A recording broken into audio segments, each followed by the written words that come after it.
Hola, ¿cómo están? Hoy vamos a ver la tercera parte del problema de deflexión. Lo que vamos a ver hoy es la determinación de la curva de deflexión de una viga que se obtiene a partir de la solución de la ecuación diferencial de la elástica, que es la ecuación gobernante del problema de desplazamientos en vigas.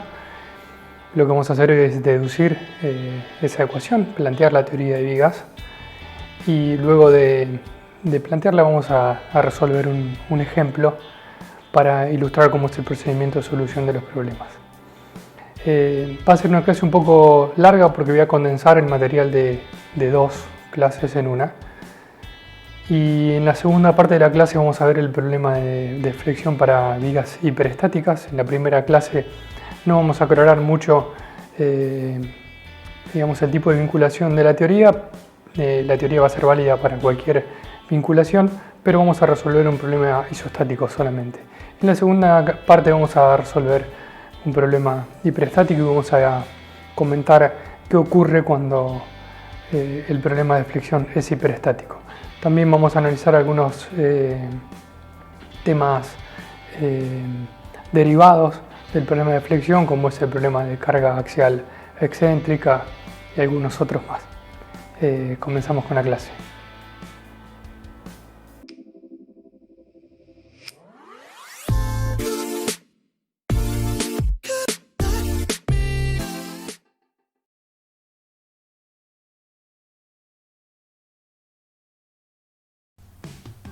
Vamos a comenzar con el análisis de las deflexiones que ocurren en vigas.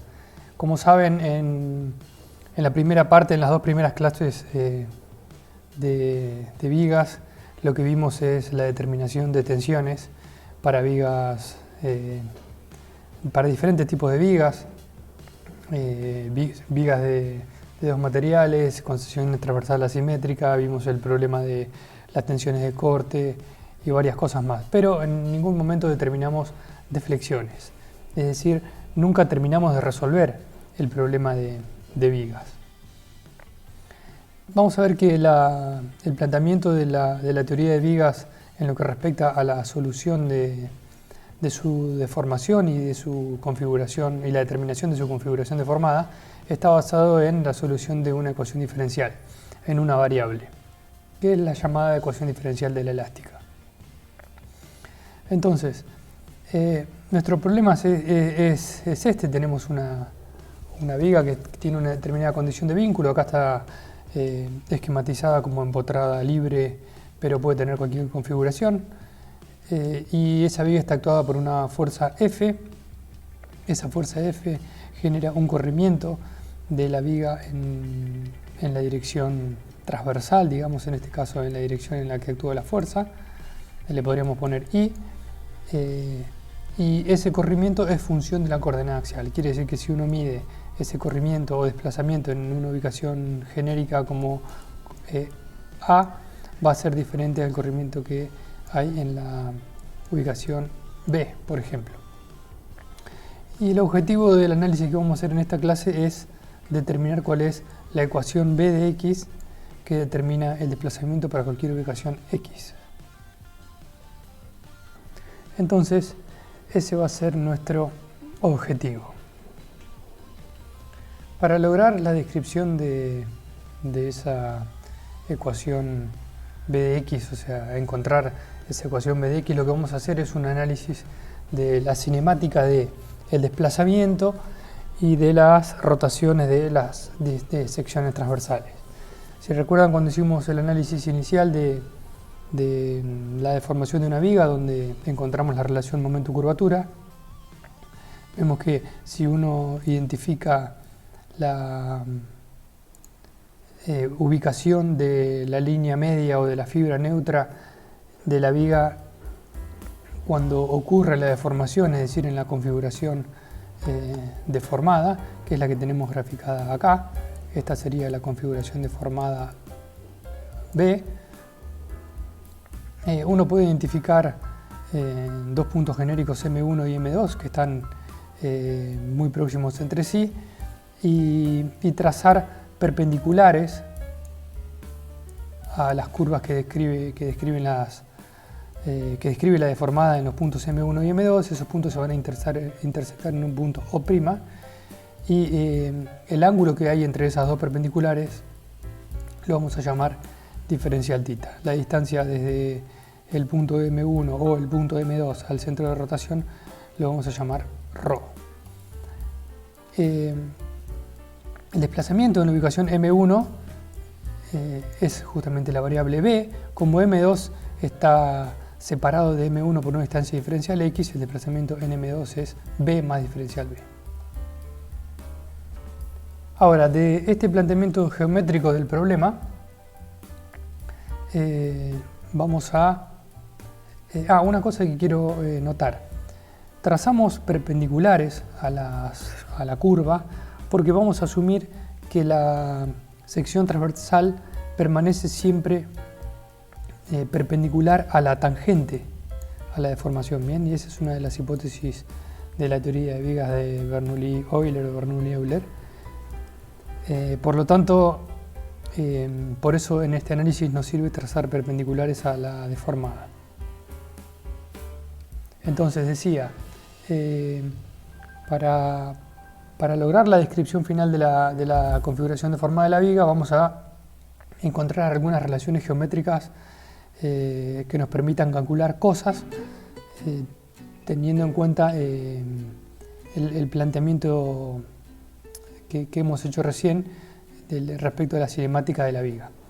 Entonces, sabemos que ρ por diferencial θ es diferencial S, que es esta longitud. Esto es de geometría. Y habíamos definido la curvatura como 1 sobre ρ, es decir, 1 sobre el radio de curvatura, y eso obviamente daba la derivada de θ respecto de S. Ahora, fijémonos que en M1 tenemos este ángulo θ, y en M2, como está muy próximo, o sea, la distancia que separa M2 a M1 es diferencial X, tenemos θ más diferencial θ. Y lo mismo ocurre con los desplazamientos. En M1 tenemos un desplazamiento B, y en M2 B más diferencial B. Como estamos asumiendo pequeños desplazamientos, podemos decir que para el ángulo θ, la tangente del ángulo es el opuesto sobre el adyacente, y el opuesto es diferencial θ, y el adyacente es diferencial x. Por lo tanto, podemos decir que la tangente de θ es la diferencial del desplazamiento respecto de x. Por lo tanto, θ sería el arco tangente de la derivada del desplazamiento respecto de x. De la misma manera podemos escribir el coseno de θ como el adyacente sobre el radio vector, que es la derivada de x respecto de s, y al seno de θ como la derivada de b respecto de s. Hasta ahí son relaciones geométricas que salen del análisis cinemático del problema. Ahora, para poder introducir estas expresiones dentro de la formulación de vigas, como todas estas expresiones son no lineales, lo que necesitamos hacer es linealizar. Para linealizar, vamos a tomar el camino más sencillo, que es asumir pequeños desplazamientos y pequeñas rotaciones. De esta manera, si asumimos pequeños desplazamientos, la configuración deformada y la configuración indeformada están muy próximas entre sí, de tal manera que diferencial x y diferencial s van a ser casi lo mismo. De la misma manera, como asumimos pequeños desplazamientos, las rotaciones son muy pequeñas, por lo tanto el coseno de θ, como θ va a ser muy pequeño, es casi igual a 1. Y de la misma manera, la tangente de θ es igual a θ en radianes. Todo esto lo pueden probar si quieren, al menos estas dos expresiones con la calculadora, que para pequeños ángulos θ se cumplen esas relaciones. Y la digamos, simplificación de la izquierda surge intuitivamente, ¿no es cierto? Pensando que la configuración deformada y la configuración indeformada están muy próximas entre sí. De esta manera, podemos decir que vamos a reemplazar en todos los lugares donde diga diferencial S por diferencial X, por ejemplo en esta expresión para el coseno y también en la expresión para el seno, y obviamente también en la expresión para la tangente vamos a hacer uso de que la tangente de θ es igual a θ, o sea, vamos a inyectar esa expresión ahí, y lo que obtenemos es que θ es igual a la derivada del desplazamiento respecto de x, que es esta expresión. De la misma manera, la curvatura kappa es igual a la derivada del giro, que es θ, respecto de x. En este momento hay que recordar lo que dijimos en la primera clase de vigas. Θ representa el giro de la sección transversal. Es decir, que si dibujamos a la sección transversal en una ubicación cualquiera, θ va a identificar cuánto giró esa sección transversal respecto de la vertical, que era la ubicación original que esa sección transversal estaba tomando. Entonces, para nosotros, θ sería este ángulo, en este caso θ más diferencial θ, que es igual a este también. Bien. Entonces, para el caso del punto M1, θ sería este ángulo, o sea, es el giro de la sección transversal. Ahora, como conclusión tenemos que el giro de la sección transversal θ es igual a la derivada del desplazamiento respecto de x para esta teoría. Entonces, como conclusión, vamos a obtener que la curvatura, que estaba definido como 1 sobre el radio de curvatura, es la derivada segunda del desplazamiento respecto de x dos veces. Y esta es una expresión nueva que tenemos ahora para expresar la curvatura en función a la variable desplazamiento. Ahora, si consideramos que es válida la ley de Hooke y que el material es isótropo, tenemos expresiones para la tensión normal de la viga en función a la curvatura, y que básicamente son las relaciones que encontramos en la primera parte de la primera clase de flexión. Particularmente la primera relación es la ley de Hooke, y la segunda relación es la relación momento-curvatura, que sale de hacer un balance de momentos en la sección transversal de la viga. Entonces, podemos de la expresión del momento flector en función de la curvatura despejar la curvatura y obtener una primera ecuación, y también podemos utilizar la ecuación que desarrollamos recién para la curvatura, que básicamente lo que decía era que la curvatura era la derivada segunda del desplazamiento respecto de x, para lograr una nueva conexión entre la variable cinemática b, que es nuestro desplazamiento, y el momento flector aplicado. Y esa relación nos dice que la derivada segunda del desplazamiento respecto de x dos veces es igual a momento sobre por y. Esa ecuación es una ecuación diferencial que si la logramos resolver vamos a lograr determinar la ecuación b de x, que sería la ecuación de la deformada. Esa ecuación se la llama ecuación diferencial de la elástica. Como decía recién, es una ecuación que requiere una integración sucesiva, integrar dos veces para encontrar la solución, y va a requerir también de la utilización de condiciones de borde para encontrar una solución particular para cada uno de los problemas.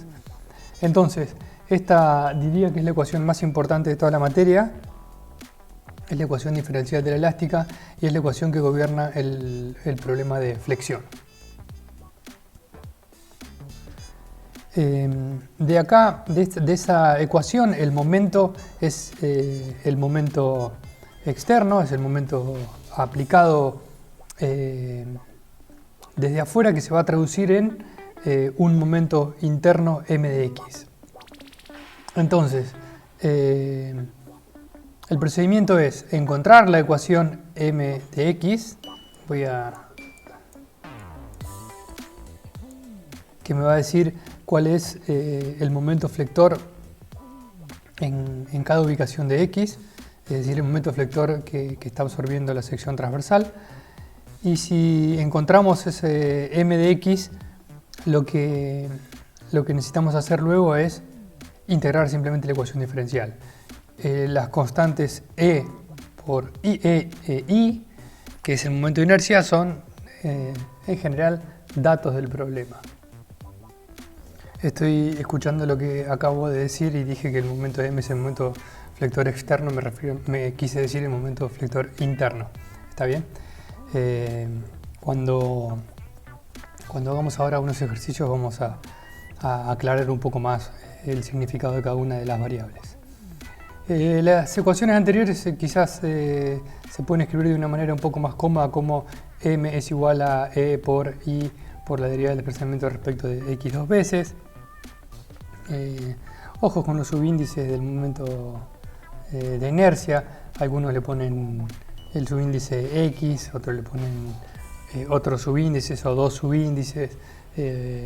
Tengan cuidado de elegir el momento de inercia correcto, está bien, para cada sección transversal.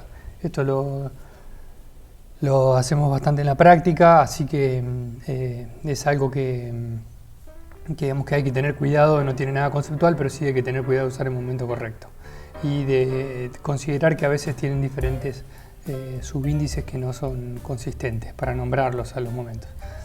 Si consideramos la relación entre las cargas distribuidas externas y la fuerza de corte de estabilidad 1 y la relación entre el momento flector interno y la fuerza de corte,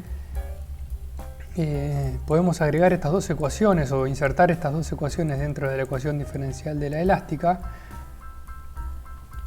y encontrar dos ecuaciones adicionales, o sea, dos ecuaciones diferenciales de la elástica que son equivalentes a las ecuaciones anteriores, pero que tienen una forma un poco diferente. Entonces, si consideramos que la derivada del momento flector respecto de x es la fuerza de corte, y insertamos esta expresión, o sea, insertamos la ecuación diferencial de la elástica acá adentro, vemos que obtenemos una ecuación adicional que nos dice que la fuerza de corte es la derivada con respecto a x de e por i por la derivada segunda de b respecto a x dos veces. De la misma manera, si insertamos ahora esta nueva expresión de la fuerza de corte adentro de la expresión para la carga distribuida externa, encontramos una nueva ecuación diferencial de la elástica que nos dice que menos Q, siendo Q la fuerza distribuida externa, es igual a la derivada segunda respecto de x dos veces de E por I por la derivada segunda de B respecto de x dos veces. Entonces, es la misma ecuación, es la ecuación diferencial de la elástica, escrita en el primer caso como función del momento flector interno, en el segundo caso como función de la fuerza de corte interna y en el tercer caso como la fuerza distribuida. Bien, para el caso de vigas prismáticas con material uniforme, o sea, material que no varía sus propiedades en la coordenada axial, es decir, que no tiene derivada con respecto a x, esas tres ecuaciones se pueden simplificar a las formas que están escritas acá. El momento es igual a la derivada segunda del desplazamiento respecto de x por e por i. La fuerza de corte es igual a la derivada tercera del desplazamiento respecto de x tres veces por e por i. Y la carga distribuida externa es igual a la derivada cuarta del desplazamiento respecto de x cuatro veces por e por i. Digo, la carga distribuida es igual a esto, en realidad está mal dicho, debería decir que e por i por la derivada es igual a la carga, pero es una cuestión de nombre nada más. Entonces, con esto presentamos las tres variantes para las ecuaciones diferenciales de la elástica. Durante el desarrollo de la materia no les vamos a pedir que utilicen, al menos en el examen final, que utilicen una de las tres variantes específicamente. Cada uno puede utilizar la variante que le resulte más cómodo. La solución de la ecuación de la deformada da lo mismo independientemente que uno use una variante u otra de la ecuación diferencial. En realidad es la misma ecuación diferencial escrita de tres maneras distintas. Por lo tanto, uno puede utilizar las que le resulten más cómodos. En general, cuando la carga distribuida externa tiene una forma complicada, es más fácil utilizar esta variante, y cuando uno puede identificar directamente por inspección la ecuación de momento flector, quizá es más cómoda la primera variante porque uno tiene que integrar menos, y al integrar menos va a necesitar menos cantidad de condiciones de borde. Entonces es quizá más sencilla esta forma. Para el planteo vamos a repasar las hipótesis. Para el planteo de la ecuación diferencial de la elástica hicimos las siguientes hipótesis. Primero la hipótesis del continuo, obviamente, porque si no, no hubiéramos podido derivar. El material es elástico y lineal. Asumimos pequeños desplazamientos y también pequeñas rotaciones. Asumimos que la sección transversal es indeformable en su plano y fuera de su plano. Eso lo hicimos en el primer capítulo cuando encontramos la relación momento-curvatura. Y como en el desarrollo que hicimos recién utilizamos la ecuación momento-curvatura, es lógico que tenemos que decir que esa hipótesis debe cumplirse para que la ecuación diferencial de la elástica tenga validez, digamos, o sea, sea consistente con las hipótesis de las teorías de las cuales hereda de alguna manera. Vamos a asumir también que las deformaciones por tensiones de corte son despreciables. Esto lo aclaré también en la primera clase. Como la teoría de vigas asume que la sección transversal permanece siempre perpendicular a la tangente, a la línea media o a la fibra neutra, desprecia, digamos, no considera el efecto de las deformaciones de corte. El efecto de las deformaciones de corte, si recordamos cómo era el balance de fuerza en el problema de corte, generaría un giro adicional, digamos, al que tiene la sección transversal cuando se deforma. De esta manera, si quisiéramos considerar el efecto de las deformaciones de corte, el giro de la sección transversal no sería la derivada del desplazamiento respecto de x, sino que sería la derivada del desplazamiento respecto de x más algo más, que sería el giro adicional por efecto de la deformación de corte. Existe una teoría de vigas que modela ese efecto, que se llama teoría de vigas de Timoshenko. Nosotros no la vamos a ver porque no es parte del plan de estudios, pero es importante tener en cuenta de que esa teoría existe, y si uno quisiera considerar el caso, por ejemplo, de vigas no esbeltas, donde ese efecto es importante, debería recurrir a una teoría de vigas de Timoshenko para tener un mejor resultado. Vuelvo a repetir, nosotros vamos a asumir que los problemas prácticos van a tratar solamente con vigas esbeltas, de tal forma que nuestra teoría de vigas, que asume que las deformaciones de corte son despreciables, es válida. Esto sí es una consecuencia importante que me olvidaba, como la expresión, o sea, la ecuación diferencial que tenemos para resolver el problema es una ecuación diferencial lineal, o sea, no hay ninguna variable que esté elevada a ninguna potencia, ni hay ninguna variable que esté multiplicada por derivadas de sí misma, etc. La ecuación diferencial es lineal, y como la ecuación diferencial es lineal, es válido el principio de superposición. Quiere decir que si uno tuviera una viga que está sometida a diferentes estados de carga, puede encontrar la solución separando los estados de carga. Entonces, en este caso es válido el principio de superposición. De tal manera, por ejemplo, también si uno tuviera una viga que está cargada en la dirección X, por ejemplo, voy a decir otro eje, en la dirección Z, porque eje X era el axial. Si tenemos una viga que está cargada en la dirección Z y además en la dirección Y, uno podría decir que el desplazamiento total de esa viga es la suma de las deformadas en la dirección X y en la dirección Y. Esa suma va a ser vectorial, obviamente, ¿no? Entonces uno puede aplicar el principio de superposición para encontrar, por ejemplo, la solución del problema de flexión oblicua. Un punto que es muy importante a tener en cuenta en la solución de las ecuaciones diferenciales de la elástica para los problemas prácticos es la ocurrencia de discontinuidades. Las discontinuidades ocurren en varios casos. En algunos casos no representan una discontinuidad en sí, sino una continuidad de atramos de algunas variables, lo que nos obliga a integrar de atramos. ¿Y a qué me refiero? Supongamos el caso de esta viga que tiene por un lado una variación de la sección transversal en una determinada ubicación axial, básicamente a partir de x igual a L sobre 4 y hasta un valor de x igual a 3/4 de L hay una sección transversal diferente al resto de la viga, y en el punto medio hay aplicada una carga puntual.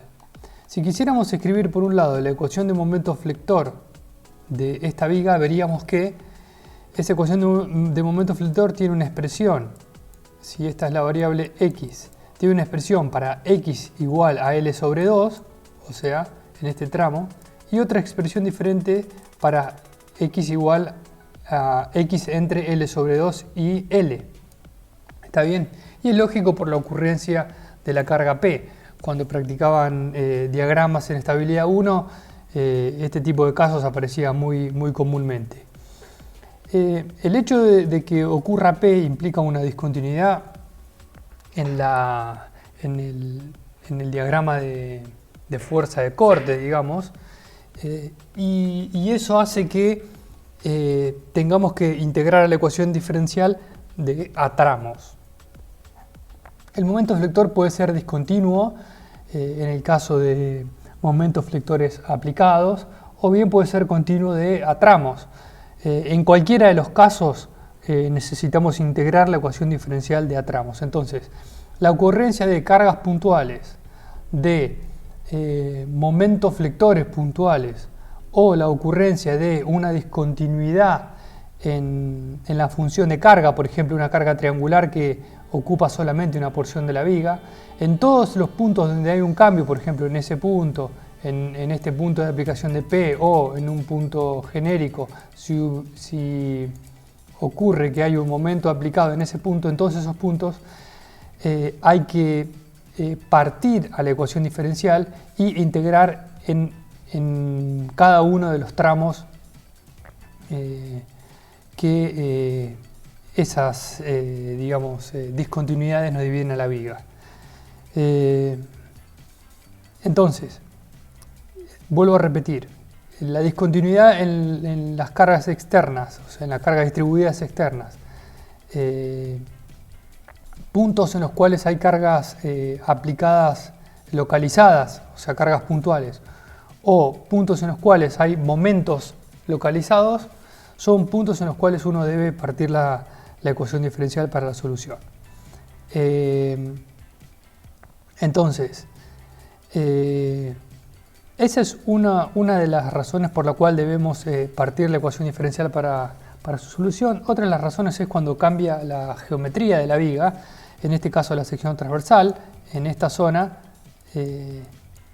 el momento de inercia tiene un valor diferente al que tiene en el resto de la viga. Por lo tanto, cuando vamos a plantear la solución de la ecuación diferencial, tenemos que plantear la solución de a tramos. Por un lado, el tramo entre 0 y L sobre 4, que ahí tenemos un determinado momento de inercia.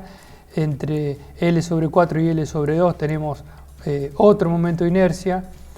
Entre L sobre, no está escrita acá porque si no sería demasiado para el espacio que tenemos, pero entre L sobre 2 y 3/4 de L vamos a tener el mismo momento de inercia, pero otra ecuación para el momento flector, y en el último tramo también pasaría lo mismo. Entonces, para este caso de esta viga necesitamos dividirla en 4 tramos.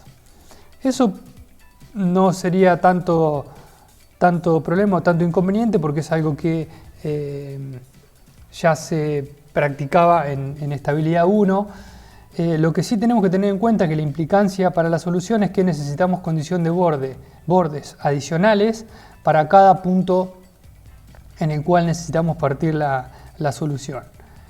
Por ejemplo, en el caso de esta viga tenemos como condiciones de borde el desplazamiento en x igual a 0 es 0, que sería este vínculo, y tenemos como condición adicional a las llamadas condiciones de continuidad. La condición de continuidad nos dice que En cualquier punto en el que necesitemos partir la solución de la ecuación diferencial, vamos a necesitar imponer dos condiciones. Primero, que el desplazamiento en ese punto por izquierda es igual al desplazamiento en ese punto por derecha. ¿Qué estoy diciendo con eso? Lo siguiente: supónganse en el punto donde está aplicado P, esa condición de continuidad, exigir que el desplazamiento por izquierda y por derecha sean iguales, implica decir que en ese punto la viga no ha perdido su continuidad de material. Quiere decir que si fuera posible que el desplazamiento por izquierda y por derecha fueran diferentes, quiere decir que la deformada de la viga podría tener esta geometría hasta P y que en P comenzaría a tener esta otra, por ejemplo, y en este punto la viga estaría rota, implicaría que la viga estaría rota. Entonces eso no puede ocurrir, no es un comportamiento físico admisible, por lo tanto necesitamos imponer la condición de continuidad, que el desplazamiento por izquierda y por derecha es el mismo en el punto de aplicación de P y también en los puntos donde cambia la sección transversal o en los puntos donde la carga distribuida exterior tiene una discontinuidad. Ahora, necesitamos hacer eso para los desplazamientos y también para las rotaciones. Quiere decir que las derivadas de los desplazamientos, que son las rotaciones, en todos esos puntos, también tienen que ser iguales por izquierda y por derecha. ¿Por qué? Porque si las dos secciones transversales en los puntos donde necesito partir la solución de la ecuación fueran diferentes por izquierda y por derecha, quiere decir que ahí también la viga estaría rota, porque las secciones transversales infinitesimalmente próximas giran un valor diferente. Entonces eso tampoco es un criterio físico aceptable, de tal manera que necesitamos imponer que las derivadas por izquierda y por derecha son iguales en todos esos puntos mencionados. Es algo que en la práctica va a quedar claro, pero que requiere, digamos, un cierto entrenamiento para poder llegar a la solución correcta. Siempre que haya puntos en los cuales, a partir de los cuales necesitemos partir la solución de la ecuación diferencial, el hecho de que existan condiciones de continuidad va a complicar la solución. Por eso, a instancia del examen final, en general tomamos problemas con discontinuidad, pero no con más de una discontinuidad o dos, porque si no la solución analítica es bastante trabajosa y sobre todo larga. Así que presten atención a este tipo de casos en la práctica, principalmente porque son casos que ocurren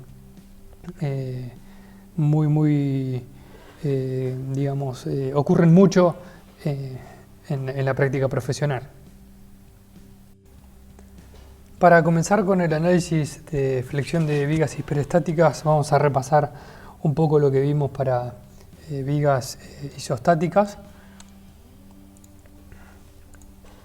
El objetivo principal del análisis de la deflexión de vigas isostáticas era determinar la ecuación de B de X, que era la variable de interés en el análisis, y para eso lo que hacíamos era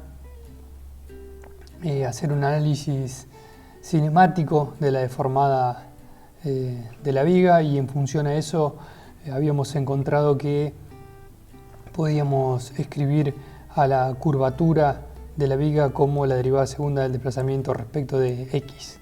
Esto es lo que hicimos en el primer tramo del análisis de flexión.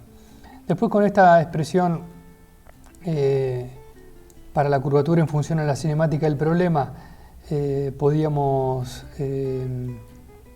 utilizar la expresión para la curvatura en función al momento flector que habíamos deducido cuando hacíamos un análisis, un balance de fuerzas en la viga sometida a flexión, y si uníamos las dos expresiones obteníamos la ecuación diferencial de la elástica, que era lo que nos iba a permitir resolver finalmente la ecuación para la deflexión. Entonces, este era el análisis, el resumen del análisis que hicimos para deflexión de vigas isostáticas.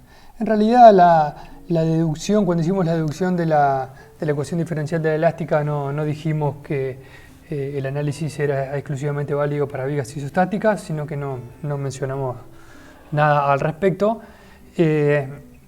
Principalmente, ¿por qué? Porque no hay ninguna restricción en la aplicación de la ecuación diferencial elástica a problemas hiperestáticos, de hecho es lo que vamos a hacer. Entonces, repito, por eso no especificamos nada respecto de lo que sería el grado de hiperestaticidad de la estructura que estemos analizando. Para comenzar con el análisis de flexión de vigas hiperestáticas, lo primero que tenemos que hacer es definir qué es una viga hiperestática, y podemos decir que una viga hiperestática o estáticamente indeterminada es aquella en la cual el número de reacciones de vínculo es mayor que el número de ecuaciones de equilibrio. En ese caso uno no puede resolver exactamente las reacciones de vínculo planteando las ecuaciones de equilibrio, sino que lo que encuentra son expresiones que relacionan a las reacciones de vínculo entre sí, pero nunca puede encontrar el valor numérico de esas reacciones de vínculo.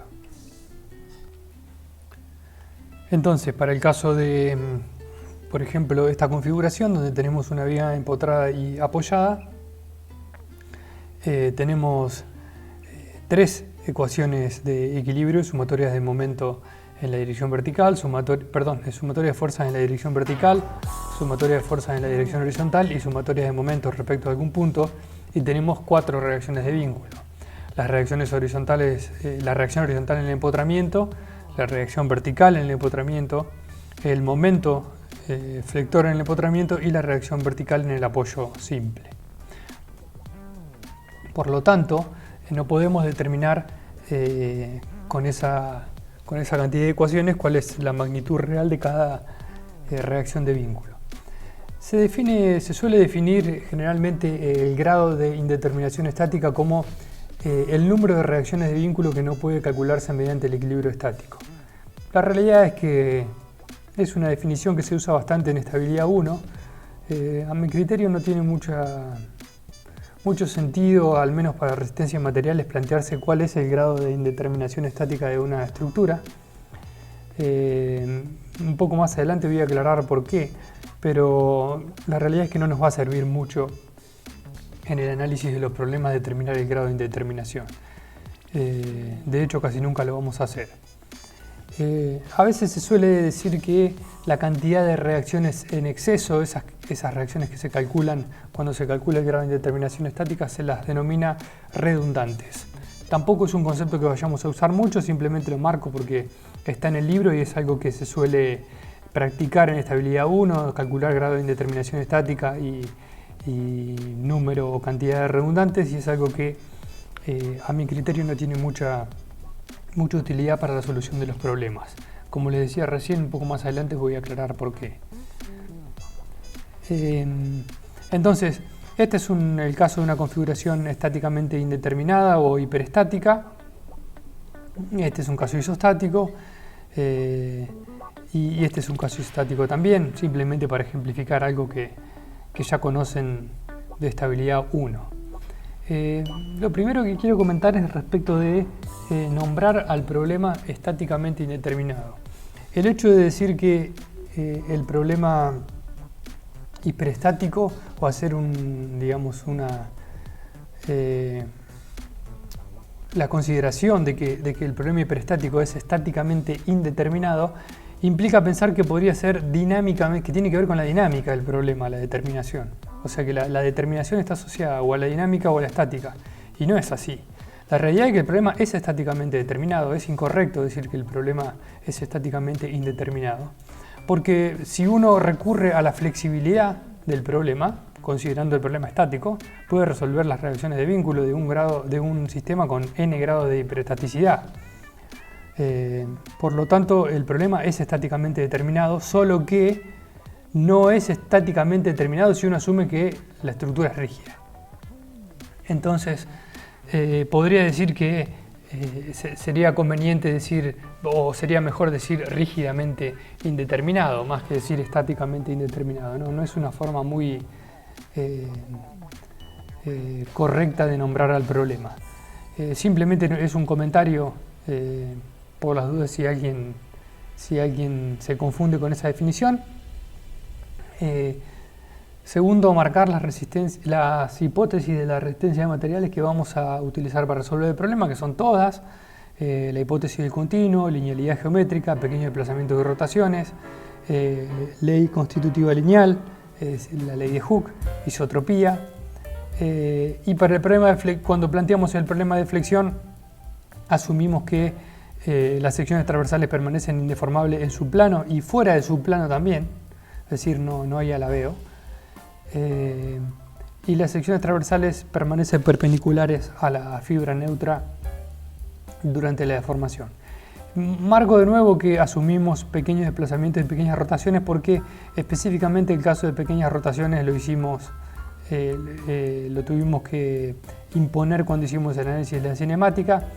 Solo para recordarlo, cuando planteábamos linealidad geométrica como una hipótesis genérica de la resistencia de materiales, no podíamos explicar muy bien a qué nos referíamos, pero cuando planteamos las ecuaciones de equilibrio del problema de viga surge muy naturalmente por qué necesitamos asumir pequeñas rotaciones para resolver el problema. Entonces lo que vamos a hacer ahora es ilustrar el proceso de solución de un problema de flexión de una viga hiperestática. Supongamos que tenemos una configuración hiperestática como la de esta figura, donde tenemos una viga sometida a una carga distribuida Q que está empotrada en el extremo izquierdo y apoyada en el extremo derecho. Si comenzamos con el análisis de la deflexión, vemos que el equilibrio estático nos da que la reacción en A es igual a Q por L, que es la fuerza total originada por la carga distribuida, menos la reacción en B, o lo que es lo mismo, RA más RB es igual a Q por L. Esa es la sumatoria de fuerza o el balance de fuerzas en la dirección vertical.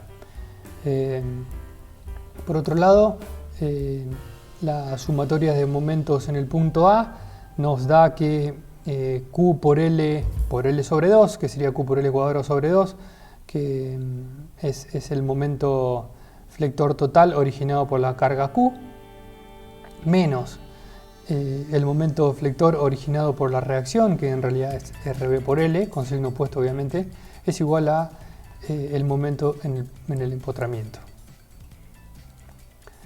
La función del momento flector, en este caso es bastante sencilla, entonces se puede encontrar por inspección. Entonces si nos paramos en un punto cualquiera, en una ubicación cualquiera X, tenemos que el momento es RA por X menos MA, donde MA es el momento de empotramientos, menos el momento flector originado por el elemento de carga que haya al lado izquierdo. En este caso es Q por X sobre 2, o sea Q por X cuadrado sobre 2. Entonces esa es la función del momento flector. Esta sería la función M de X. Bien, si sustituimos la expresión del momento del empotramiento dentro de la expresión para el momento flector como función de X, encontramos una ecuación final para la ecuación de un momento flector M de X. Que en realidad hay que tener en cuenta que la determinación de esta función M de X es necesaria en el caso en el cual planteemos la solución del problema a través de la ecuación E por I por B2' igual a M, si uno parte a partir de la expresión como función de la carga, es decir, E por I por B4' es igual a menos Q, no es necesaria la determinación directa de la ecuación del momento flector, aunque al fin y al cabo uno la termina obteniendo por integración. ¿Qué podemos decir de la expresión anterior? Lo que podemos decir, y algo que es muy importante, sumamente importante, es que la función del momento flector, es decir, esta función M de X, no puede determinarse explícitamente, sino que está determinada en función a alguna de las reacciones de vínculo, en este caso ARB. Es decir, la función de momento flector no se puede determinar directamente o explícitamente, pues es función de las reacciones de vínculo. Eso pasa porque el problema es hiperestático y es una de las es la razón por la cual no resolvíamos este tipo de problemas en estabilidad 1. ¿Por qué? Porque para resolver el problema necesitamos recurrir a la ecuación diferencial de la elástica, es decir, recurrir a la flexibilidad del elemento estructural, que es lo que vamos a hacer ahora. La ecuación diferencial de la elástica, que es, en nuestro caso vamos a utilizar, como les decía recién, la expresión en función de momento flector, E por I por B2' es igual a M de X, y lo que hicimos acá fue inyectar la expresión de M de X, o sea, este es el M de X que encontramos recién. Por lo tanto, la ecuación diferencial de la elástica a nosotros nos da esa expresión. Si integramos dos veces, vamos a la primera integral. Esto sería x cuadrado sobre 2, esto integral sería x cuadrado sobre 2, esto es una constante, por lo tanto acá habría x, o sea que es este término, acá es otra constante, va x, y acá esta x al cuadrado va x cubo sobre 6. Y aparece una constante por la primera integración, ¿no es cierto? Entonces esa es la primera integral. Recuerde que b' es el giro, ¿está bien? Es el giro de la sección transversal. Integramos de nuevo la ecuación del giro. De nuevo es integrar solamente polinomios. Ahora en el término de C1, que es la constante 1, aparece x, que es este término, más otra constante adicional que es C2. Entonces tenemos ahora dos constantes de integración. Para poder determinar las constantes de integración necesitamos recurrir a las condiciones de vínculo que nos van a entregar datos respecto de cuáles son las condiciones de borde de la ecuación diferencial. Recordamos el problema que teníamos y las condiciones de vínculo son: en el empotramiento no puede haber desplazamientos verticales, ni tampoco puede haber rotaciones. Obviamente desplazamientos horizontales tampoco, pero nosotros no tenemos una ecuación para el problema axial, es decir, no hay ninguna ecuación en X, así que no utilizamos el equilibrio de fuerzas en X. Entonces tenemos el desplazamiento en X igual a 0 es 0, desplazamiento vertical, el giro en X igual a 0 también es 0 porque el punto está empotrado, y el desplazamiento en X es igual a L también es 0 porque tenemos un apoyo simple. Si utilizamos las condiciones de borde, vamos a encontrar los valores de las constantes de integración. Por ejemplo, si reemplazamos b' igual a 0 en 0, es decir, que ponemos acá en x ponemos 0, esto se va, este término se va, este término se va, este término se va y este también, y todo eso sería igual a 0, quiere decir que C1 es 0. Bien. De la misma manera, si decimos que el desplazamiento en 0 es igual a 0 y lo inyectamos en esta ecuación, este término se va, este término se va, este también, este también, este también, este se va tanto porque x es igual a 0 como porque C1 es igual a 0, y nos queda que C2 también tiene que ser igual a 0 porque el desplazamiento en ese punto es 0. Entonces ahí lo que hemos hecho es determinar los valores de las dos constantes de integración de nuestro problema, pero nos queda una condición de borde adicional, es un dato adicional que tenemos, que es que el desplazamiento en L es igual a 0.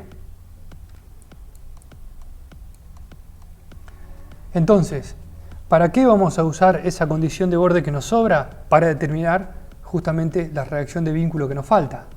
Entonces, por un lado, el grado de hiperestaticidad del sistema, el hecho de que sea un problema hiperestático nos genera un problema, es decir, no podemos determinar las reacciones de vínculo, pero esa misma razón por la cual no podemos determinar las reacciones de vínculo de entrada es la razón por la cual sí podemos determinarla después si recurrimos a la ecuación diferencial de elástica, que justamente es el vínculo que en teoría está de sobra. ¿Está bien? O que decimos que está de sobra. Entonces, ¿qué vamos a hacer? Vamos a inyectar L adentro de la ecuación del desplazamiento, y si lo hacemos, vamos a ver que obtenemos un resultado que es el siguiente. la reacción de vínculo RB es igual a 3Q por L sobre 8. Esto lo pueden probar y hacer la manipulación algebraica, pero efectivamente da eso. Entonces, independientemente de la manipulación algebraica, es importante que les quede claro lo siguiente. La reacción de vínculo, que uno muchas veces identifica como sobrante o le pone el nombre de sobrante, es en realidad lo que nos permite determinar los valores de todas las reacciones. ¿Está bien? Es decir, el vínculo me impide, a partir de un análisis de fuerzas, determinar todas las reacciones, el vínculo de más. Pero ese mismo vínculo es el que me permite, cuando agrego la flexibilidad del sistema, poder determinar la reacción. Es como que le estoy dando demasiada vuelta a algo que me parece que todo el mundo ya entendió. Entonces, como resultado de utilizar esa condición de borde, entre comillas, sobrante, obtenemos la reacción de vínculo, que es RB. Si obtenemos RB y volvemos para atrás en el análisis, vamos a ver que podemos obtener RA. ¿Por qué? Porque tenemos RA en función a RB, Q por L obviamente es dato, y si determinamos RB también podemos determinar MA, que es el momento en el empotramiento. Por lo tanto, tenemos resuelto todo el sistema en lo que respecta a las reacciones de vínculo. Entonces, ahora sí, resolvimos las reacciones de vínculo de nuestro problema. Entonces tenemos que, por un lado, RB es 3 por Q por L sobre 8, y por otro lado tenemos que C1 y C2 son 0. O sea, tenemos tres datos y tenemos una ecuación genérica para el desplazamiento que está escrita en función a RB y en función a C1 y C2. Bueno, vamos a reemplazar C1 y C2 en esa ecuación. Y cuando reemplazamos obtenemos la solución final del desplazamiento de la viga hiperestática como función de X.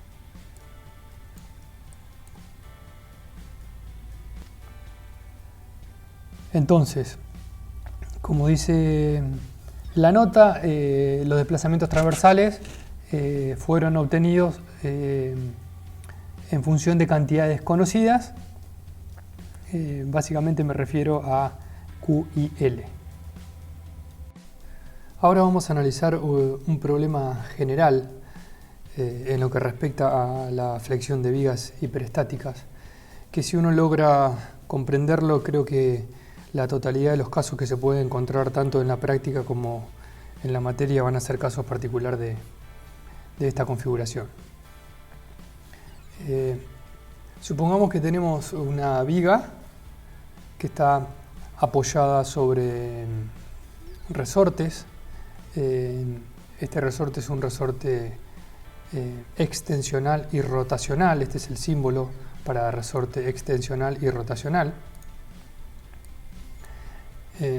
De tal manera que en esa ubicación, es decir, en el punto A, la parte extensional del resorte restringe los desplazamientos en cierta medida, y lo mismo ocurre con el resorte rotacional, salvo que en lugar de restringir los desplazamientos, restringe las rotaciones en ese punto.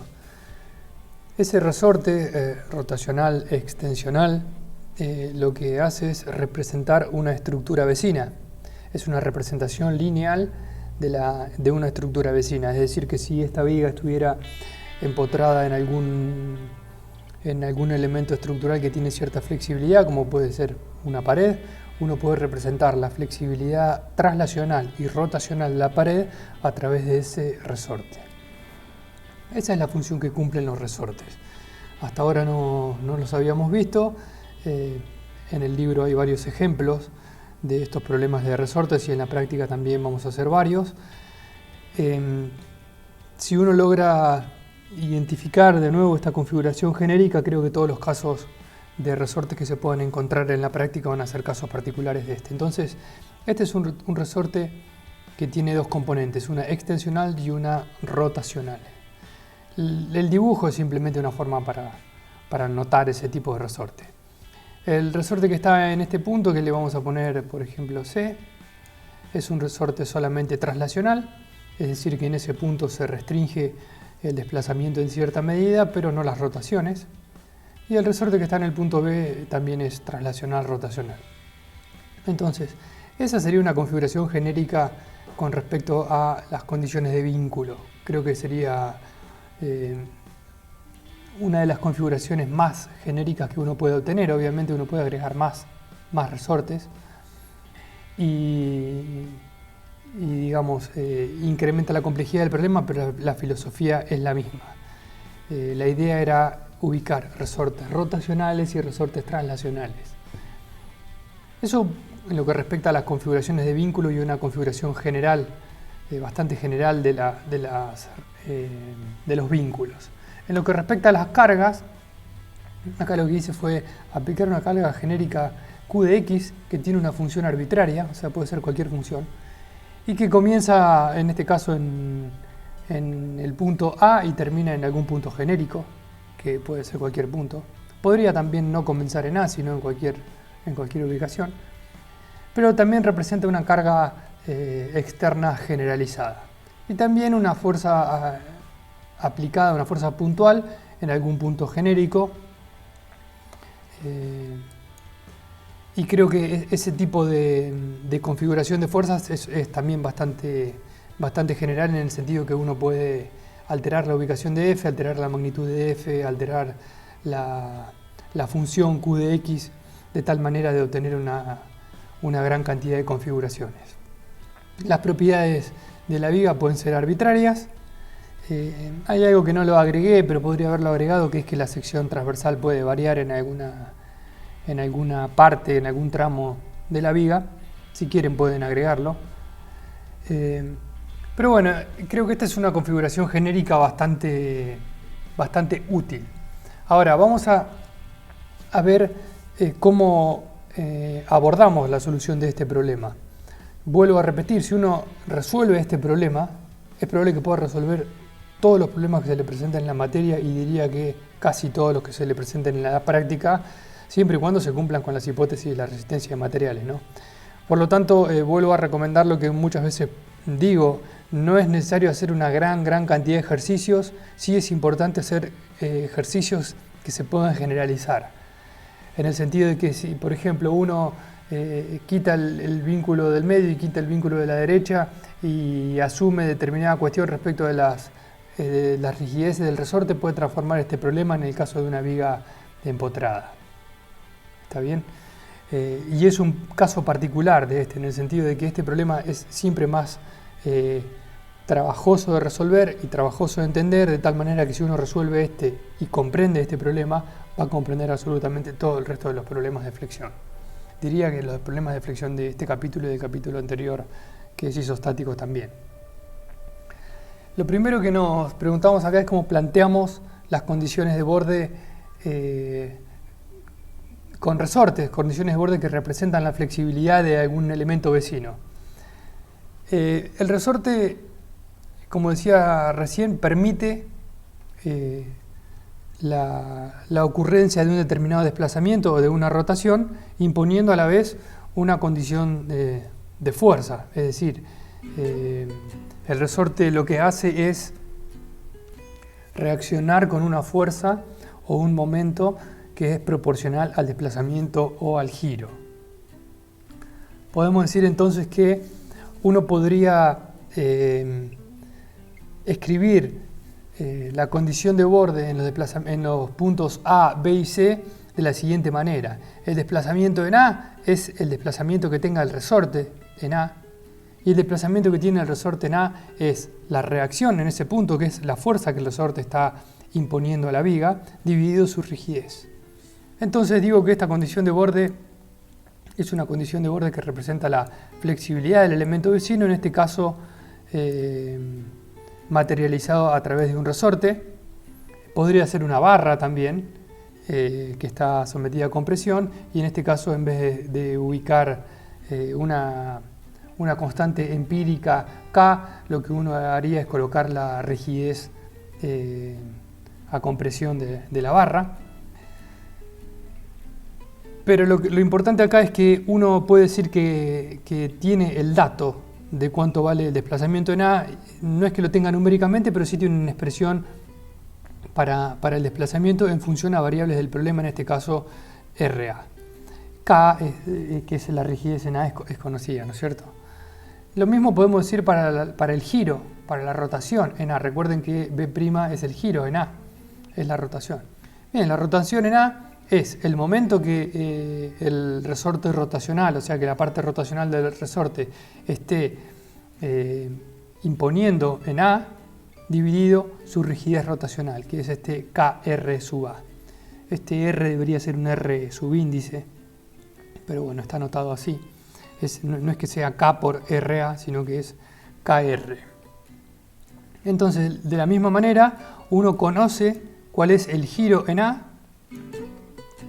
no explícitamente, sino que lo conoce a través de una función de una de las incógnitas del problema, que es MA.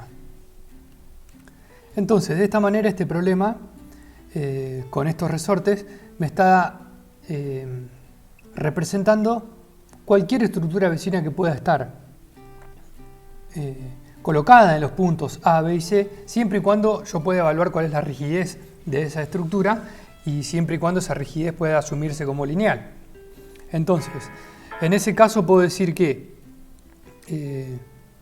tanto columnas como otro tipo de vigas, como cables, como resortes físicamente, o como cualquier otra estructura que yo pueda modelar linealmente, puede estar reemplazada conceptualmente por un resorte. Lo que todavía no queda claro es cómo representan los resortes a los vínculos perfectos, que serían los apoyos dobles, los apoyos simples y los empotramientos. Bueno, el caso del empotramiento, por ejemplo, puede entenderse como el caso en el cual K axial, o sea, la rigidez axial del resorte, y la rigidez rotacional del resorte ambas tienden a infinito, o sea, son muy grandes. En ese caso, lo que es el resorte se transforma en un empotramiento. Y en realidad esa debería ser la primera definición que a uno le dan de empotramiento, porque el empotramiento perfecto en la realidad no existe, sino que el empotramiento lo que hace es representar una estructura que tiene una rigidez muy alta. Y es esto lo que estamos haciendo con el caso del resorte. Ponemos un resorte, si resulta que la estructura a la cual el resorte representa tiene una flexibilidad alta, quiere decir que sus constantes elásticas y seccionales son bajas, entonces bueno, coloco un resorte con una rigidez axial y rotacional que la represente y modelo esa estructura como un resorte. Ahora, si resulta ser que de esa estructura secundaria a la cual la viga está solidariamente unida tiene una rigidez muy alta, la represento como un empotramiento o un apoyo ya sea doble o simple. Entonces, esa es la forma genérica de representar las vinculaciones en una viga a través de elementos lineales representados a su vez a través de resortes.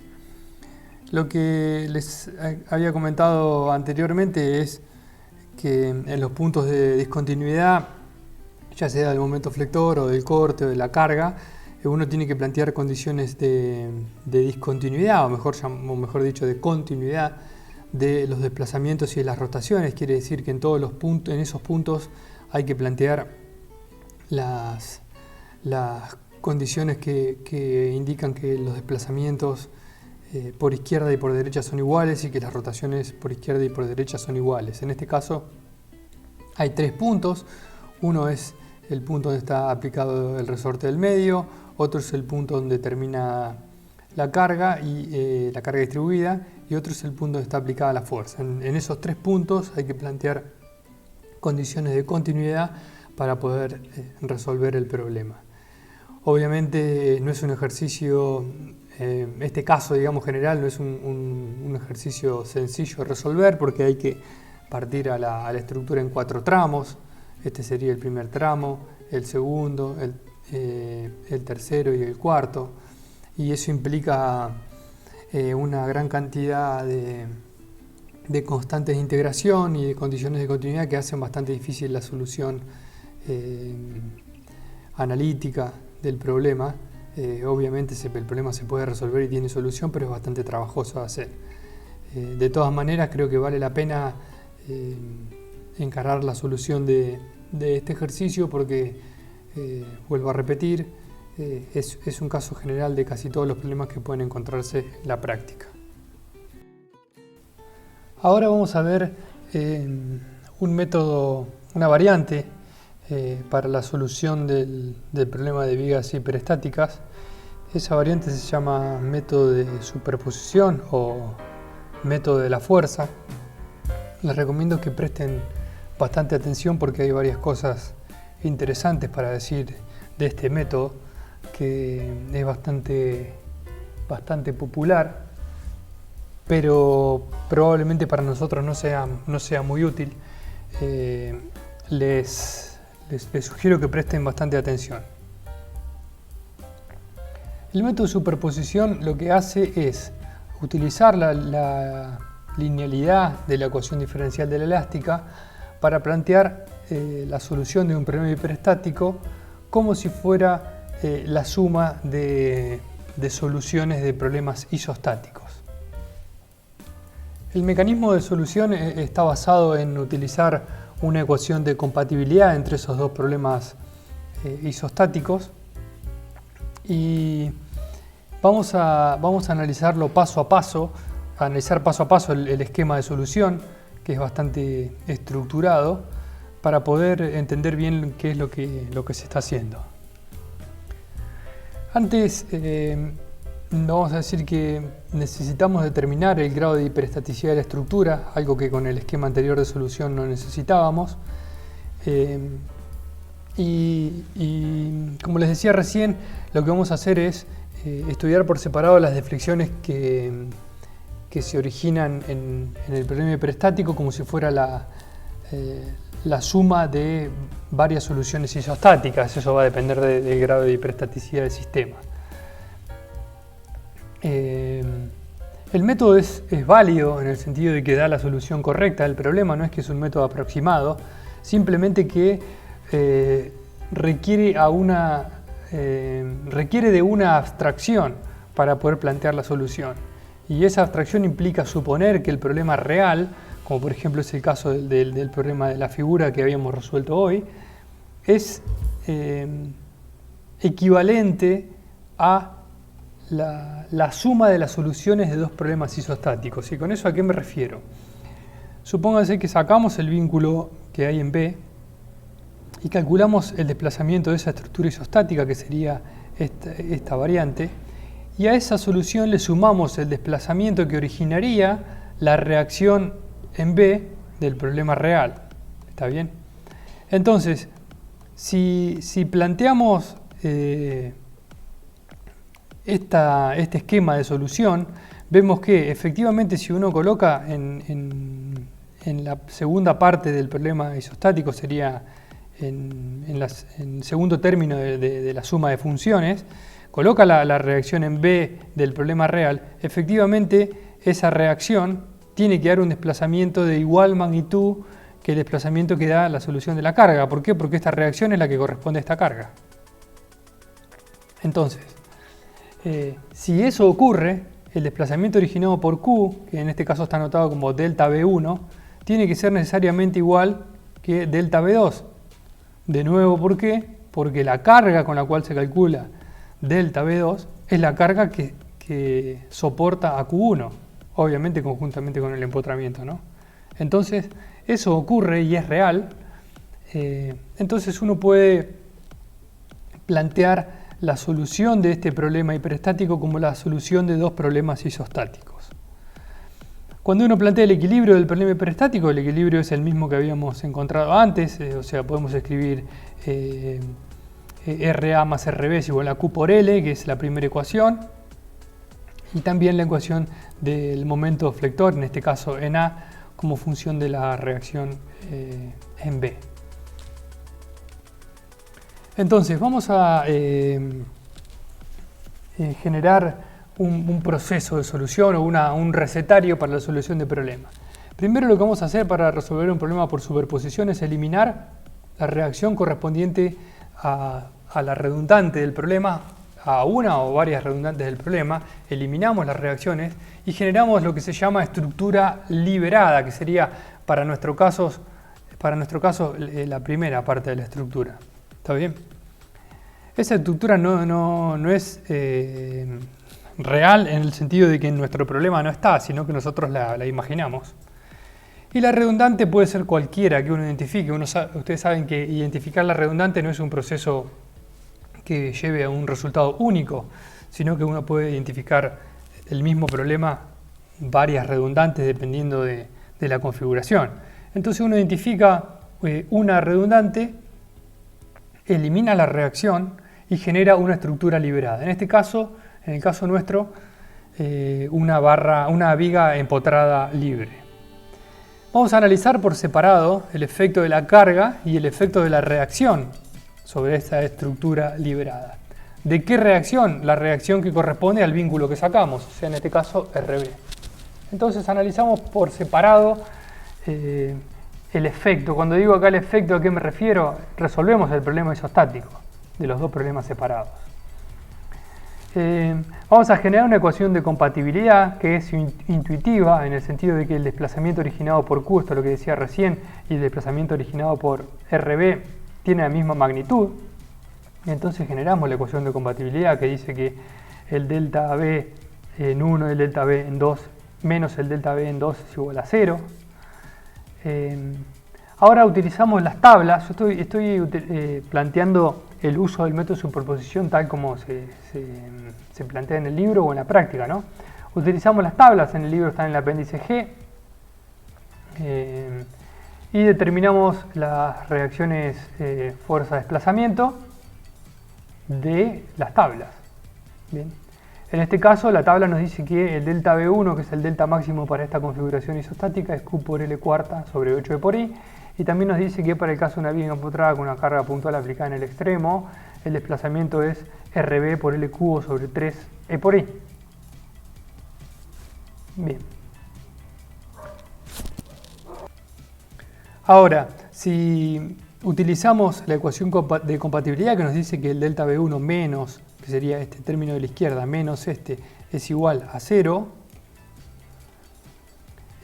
podemos despejar directamente RB. Está bien, que es lo que tenemos acá. RB vale 3QL sobre 8.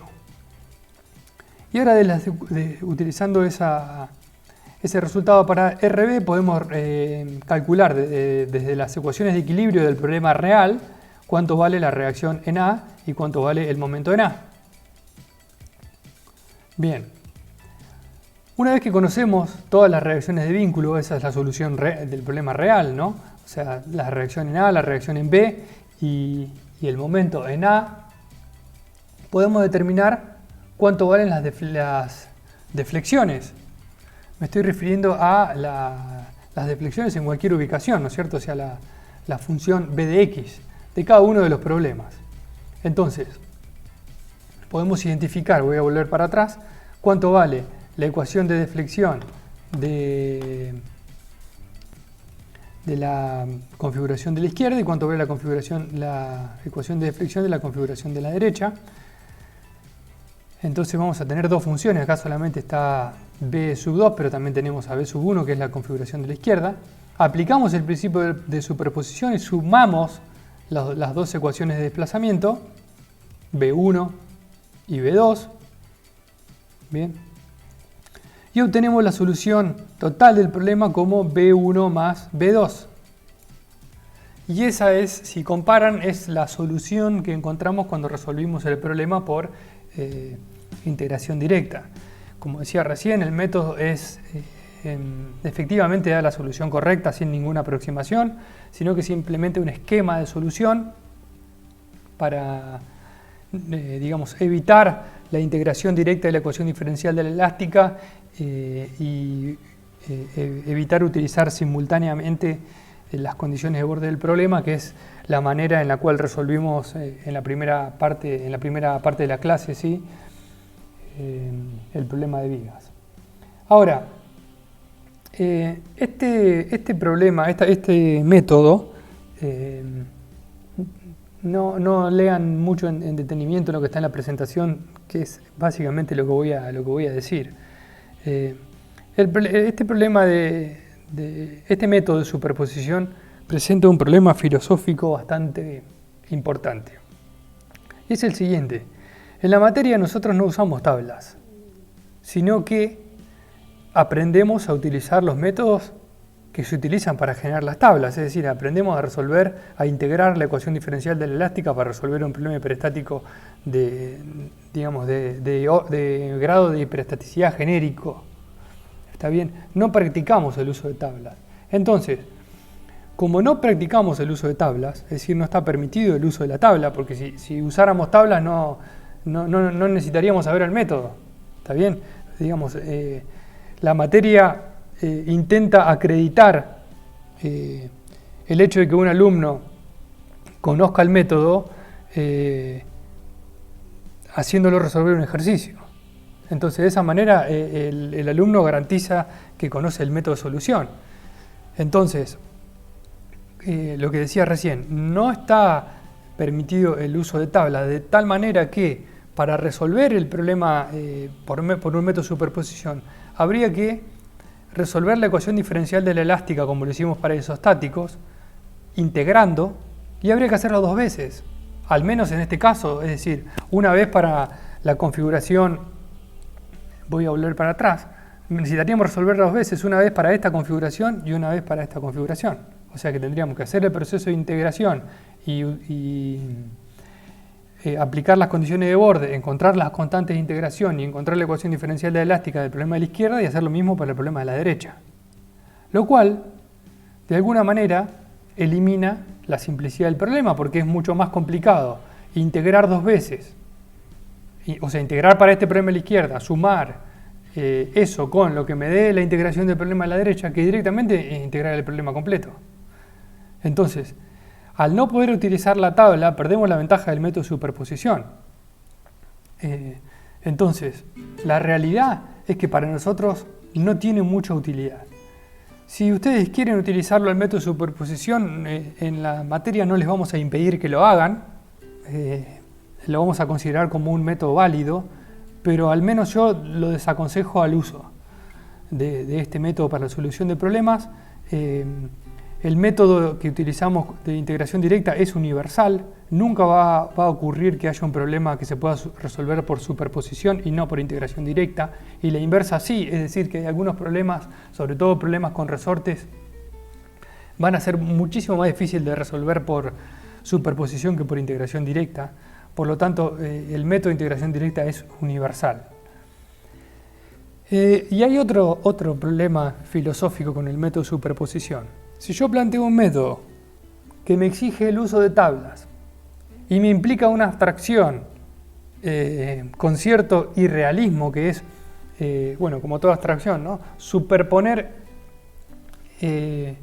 2 problemas isostáticos que no existen para representar un problema hiperestático que sí existe, ¿por qué directamente no escribo una tabla para el problema hiperestático? Y sería mucho más fácil. Directamente haríamos lo que plantea superposición, pero con la estructura hiperestática, es decir, planteo una tabla que me permita resolver, tuve que ir mucho para atrás, este problema, y que esta tabla me diga en qué ubicación está el desplazamiento máximo, cuánto vale y cuánto es la ecuación de deflexión, qué es lo que me están diciendo las tablas para estos 2 problemas. Entonces, filosóficamente, al menos yo nunca pude entender cuál es la utilidad del método de superposición en una materia, es decir, en el desarrollo de una cátedra universitaria. Sí puedo entender que en los casos en los que uno tiene acceso al libro, en el cual el libro tiene solamente tablas para isostáticos, en la práctica por ahí le sea un poco más rápido para algunos casos particulares resolver problemas por superposición porque tiene la tabla. La realidad es que con la información que hay hoy en día, con el acceso que uno tiene a Internet, aunque en el libro no tenga tablas para hiperestáticos, en la Internet sí hay. Los libros en general suelen derivar de versiones antiguas y muchas veces no tienen información completa, si bien están actualizados. Entonces por ahí no van a encontrar soluciones directas del problema de varios problemas hiperestáticos, pero en internet sí. Entonces es como que lo que decía recién, ¿por qué si vamos a usar tablas, por qué no armamos una tabla directamente para los casos más comunes de hiperestáticos y listo, utilizamos tablas para eso? Obviamente con la conclusión de eso, que eso tiene, ¿no? Siempre cuento que una vez escuché una definición respecto de la ingeniería que decía que la ingeniería es el arte de usar los manuales. Y mi pregunta es, ¿quién escribe los manuales? Creo que esa no es una definición muy acertada de lo que es ingeniería. El ingeniero debería ser capaz de escribir los manuales y no solo leerlos. Por lo tanto, creo que nosotros debemos ser capaces de escribir las tablas y no solo de usarlas. Entonces esa es la conclusión de este tema. Y seguimos. Vamos a analizar ahora el problema de cambio de temperatura en problemas de vigas isostáticas e hiperestáticas. El cambio de temperatura, ustedes saben que produce deformaciones. Esas deformaciones producen desplazamientos. En muchos casos se producen también tensiones por efecto del cambio de temperatura, todo dependiendo de la configuración del problema. Habíamos visto para el caso de barras, es que el caso de barras isostáticas daba un cambio de configuración, es decir, un desplazamiento sin una generación de tensiones, y eso no ocurría en el caso de barras hiperestáticas, en el cual se podía dar el caso de la existencia de tensiones sin deformaciones. En el caso de flexión de vigas tenemos un resultado análogo.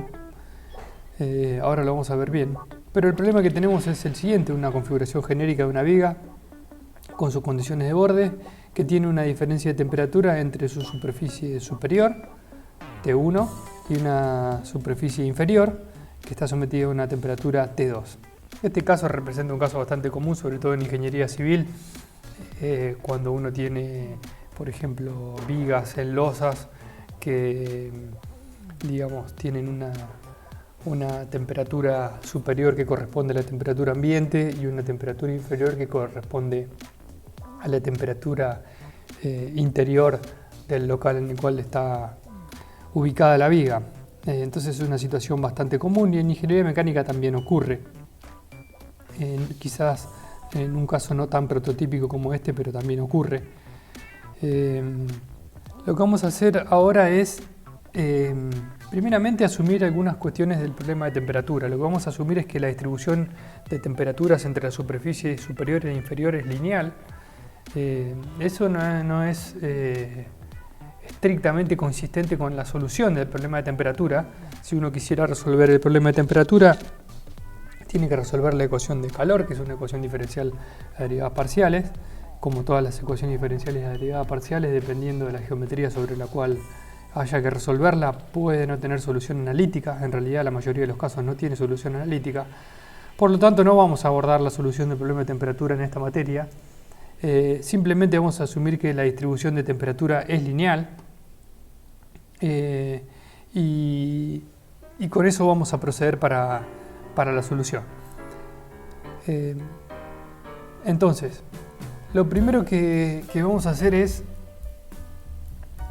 vamos a analizar la deformación axial que hay en una viga por efecto de la diferencia de temperatura, y tenemos dos tipos de cuestiones que podemos analizar. Primero es una cuestión que por ahí no está muy asociada a la flexión, pero sí al cambio de longitud de una viga sometida a una diferencia de temperatura, en el caso en el cual este sería un caso análogo al de tracción, salvo que lo que haríamos es promediar la temperatura T1 o T2.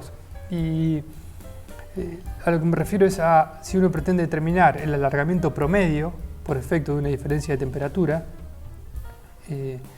El procedimiento es similar al de tracción. Primero tengo que definir cuál es la temperatura de referencia, es decir, la temperatura a la cual voy a medir el alargamiento cero. Podemos asumir que es la temperatura a la cual se fabricó la viga. Entonces, esa temperatura, generalmente tomada como 21 grados centígrados o una cosa así, está definida de antemano, la vamos a llamar T0.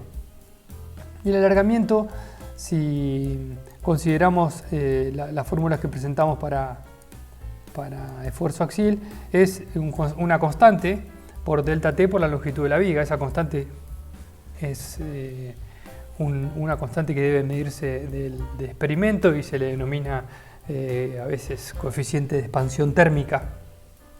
Entonces nosotros proponemos una ley lineal y calculamos el incremento de longitud originado por la temperatura como alfa por delta T sobre L. Pero lo importante acá es cuánto vale el delta T, siendo que la temperatura en la superficie superior y la inferior son diferentes y además son diferentes a la temperatura de referencia, que es T0. Entonces lo que hacemos es simplemente promediar la temperatura superior e inferior y tomarla esa como la temperatura final, digamos. Entonces el delta T para nosotros va a ser la temperatura promedio menos la temperatura inicial, que es T0. Y así podemos calcular el incremento promedio de longitud de esa viga como alfa por T1 más T2 dividido 2 menos T0 por L. Entonces, de nuevo, este es un cambio de temperatura promedio en toda la viga y nos da un valor bastante bueno del incremento axial de la longitud de la viga por efecto de la temperatura.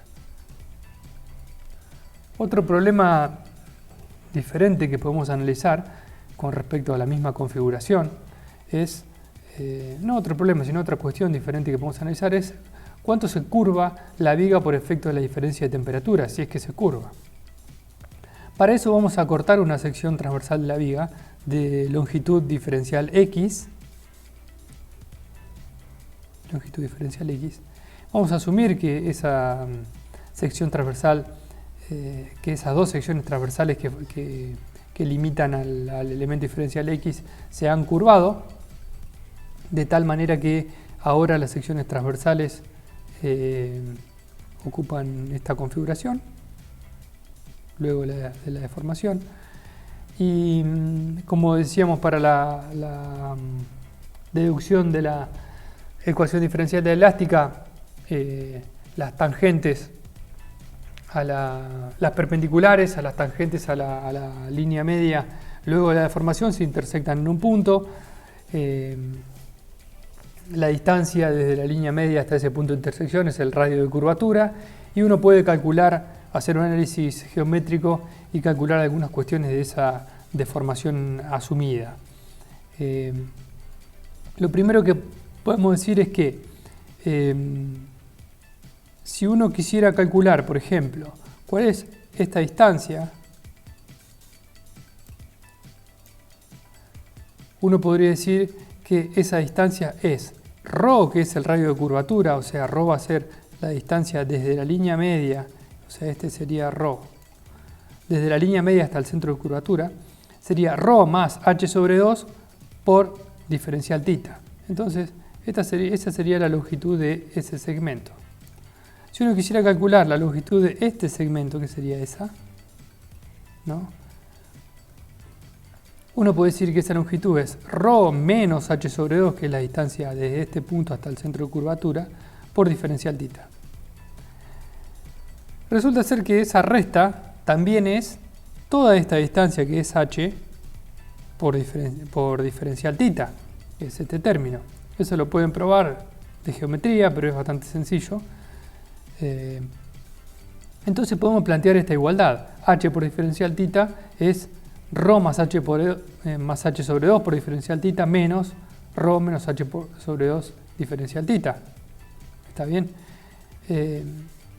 Ahora, si utilizamos la relación lineal que propusimos para calcular el incremento axial de longitud de un determinado elemento sometido a una diferencia de temperatura. Para calcular, por ejemplo, cuánto vale esta longitud de este segmento, podemos decir que vale alfa por delta t por diferencial x. Diferencial x es la longitud inicial del segmento, que es esta. Alfa es el coeficiente de expansión térmica, que es una constante, es un número que es dato. Y delta t es la diferencia entre la temperatura que tiene este segmento ahora, en este momento, en el momento en el que la estructura está deformada, menos la temperatura que tenía ese segmento cuando la configuración estaba indeformada. Entonces esto es T2 menos T0.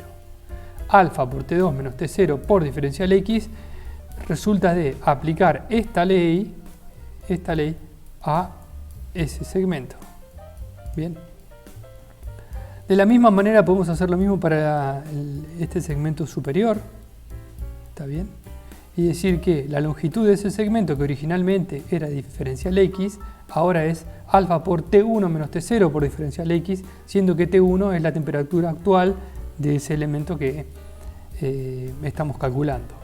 Entonces, si unimos las dos ecuaciones, podemos encontrar que podemos pasar el diferencial X dividiendo para abajo, para el término para la izquierda, y H al término de la derecha también abajo, y obtenemos esta ecuación que nos dice que para ese problema la derivada de θ, que es el giro de la sección transversal dividido de x, es alfa por T2 menos T1 dividido H. Entonces esa sería una ecuación que nos dice de alguna manera cuánto se curva la viga por efecto de la diferencia de temperatura. Bien, como nosotros sabemos que θ es la derivada del desplazamiento respecto de x, podemos escribir ahora una ecuación que sería una variante de la ecuación diferencial de la elástica para el problema de diferencia de temperatura. La derivada segunda del desplazamiento respecto de x dos veces es igual a alfa por T2 menos T1 dividido H. Entonces, esta es una ecuación que nos permite calcular a nosotros cuánto sería la curvatura de una viga que está sometida a una diferencia de temperatura. Obviamente también podríamos determinar cuánto es el desplazamiento de la línea media de esa viga si resolvemos esta ecuación. Vamos a hacer entonces un ejemplo para ilustrar un poco mejor qué es lo que estamos hablando. Primero vamos a suponer el caso de una viga estáticamente indeterminada. Supongamos un caso de una viga bien empotrada, ¿está bien? Nosotros sabemos que si tuviéramos del lado derecho un apoyo simple, por ejemplo, efectivamente habría una curvatura, y en el caso bien empotrado no estamos seguros de qué es lo que va a pasar, pero podemos aplicar las ecuaciones, ilustrar el procedimiento de solución por un problema de temperatura y ver lo que pasa o qué conclusiones podemos sacar para esta configuración particular. Entonces vamos a hacer eso. Lo primero que hacemos es plantear o pensar qué ecuación vamos a resolver. Como tanto la ecuación que encontramos recién para determinar la configuración deformada en un problema con diferencia de temperatura, como la ecuación diferencial de la elástica, son lineales. De tal manera que uno, si supone que la temperatura genera momentos y esos momentos van a realimentar la estructura en lo que respecta a su estado de formación, la ecuación total del problema de temperatura que genera tensiones, es esta que tenemos acá, donde originalmente teníamos E por I por la derivada segunda de B respecto de X es igual a M, y ahora tenemos un término adicional que es alfa por T2 menos T1 dividido H, que representa al del problema de temperatura. ¿Por qué pasamos el E por I para abajo? Bueno, simplemente por conveniencia. Si vuelvo a pasar el E por I a la izquierda, tengo que afectar a este término por E por I para que sea válida la ecuación, porque la ecuación que encontré del problema de temperatura no depende ni de E ni de I. ¿Está bien? Ahora, este problema de temperatura no consideraba la realimentación del momento flector, simplemente es un análisis geométrico que determina cuánto se va a curvar la viga por efecto de la temperatura sin tener en cuenta lo que ocurran con momentos externos que pueden introducir los vínculos. ¿Está bien? Entonces, este problema es el problema completo, es decir, es un problema en el cual los vínculos imponen a la estructura momentos y fuerzas que dependen de la diferencia de temperatura que hay en la misma estructura. ¿Está bien? Entonces, el problema acoplado tiene que contener los dos términos. El término elástico, podríamos decir, que sería m sobre e por i, y el término de temperatura. Entonces, esta es la ecuación, la variante de la ecuación diferencial de la elástica para un problema que tiene temperatura. Obviamente, a este problema le podríamos colocar cargas. Por ejemplo, si uno quisiera colocar una carga F, la ecuación es exactamente la misma, porque los términos asociados a la ecuación diferencial de la elástica están, que son estos. Bien. Entonces, esta es la variante de la ecuación diferencial de la elástica para el problema de temperatura escrita, o sea, son equivalentes la de la izquierda y la de la derecha, pero esta está escrita de una manera quizá un poco más familiar porque tenemos E por I por B2'. Está bien. Por eso les decía que el término de temperatura tiene que estar afectado por E por I, porque cuando hicimos la deducción de la ecuación para temperatura solamente el E por I no estaba. Entonces ahora si queremos resolver esta ecuación para la configuración que estamos estudiando, lo primero que tenemos que hacer es encontrar cuánto vale la función m de x. La función m de x, como nosotros estamos suponiendo en este caso que no hay cargas externas, es supóngase que nos paramos en ubicación genérica y queremos medir cuánto vale el momento ahí, vale RA por x, donde x es esta distancia. Bien. RA por x, que es la distancia en la cual estamos parados, menos MA, donde MA es el momento del empotramiento. Obviamente uno piensa, no hay cargas externas, pero hay momentos en el empotramiento, sí, porque hay diferencia de temperatura. Bien. Entonces, si integramos una vez esa ecuación, obviamente primero luego de insertar la expresión de MA en la ecuación diferencial, tenemos RA por x cuadrado sobre 2, que sale de la integral de esa x, menos MA por x, que es la integral de este término, más la integral del término de temperatura, que simplemente es multiplicar por x más una constante. Las condiciones de borde de nuestro problema, en lo que respecta a los giros, a las derivadas de los desplazamientos, son B' en 0 es 0, que es el giro en el empotramiento del lado izquierdo, el giro en el empotramiento del lado derecho es 0 también. Entonces, si utilizamos esas condiciones de borde en la ecuación diferencial, vamos a tener que C1 nos da 0, eso lo pueden probar, porque como esto es B', este término es 0. Hay algo que no está del todo bien de la presentación, es que debería haber aclarado también que está hecho probablemente más adelante, pero debería haberlo aclarado acá, que también tenemos otras dos condiciones de borde adicionales, que es que el desplazamiento en 0 es 0 y que el desplazamiento en L también es 0, porque esos puntos están empotrados, ¿no es cierto?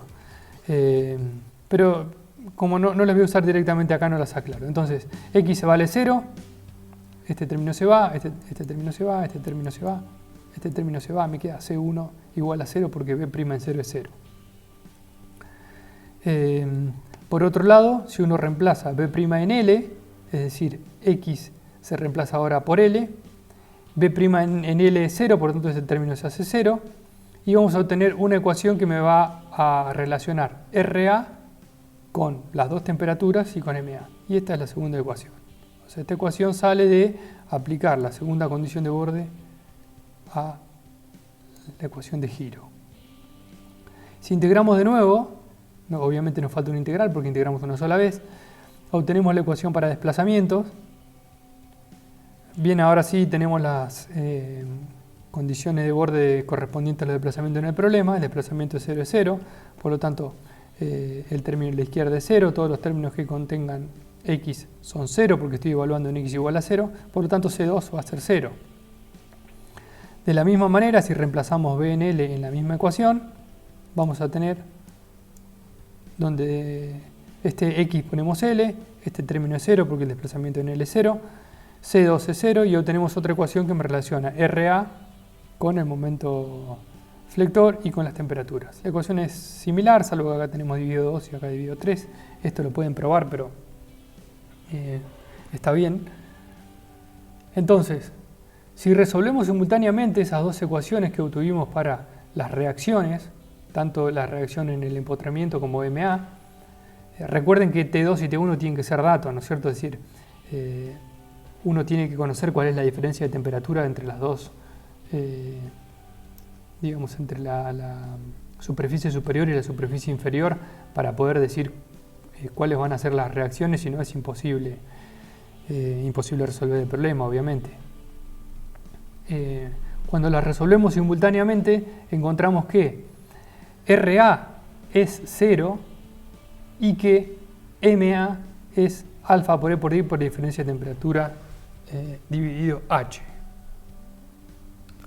Fíjense que quizás no es tan intuitivo de la ecuación el hecho de que RA sea 0, pero cuando uno despeja para MA da lo mismo que el término del lado derecho, de tal manera que la única forma de que este término y este término sean iguales es que este término sea 0, y como L no es 0, RA tiene que ser 0 sí o sí.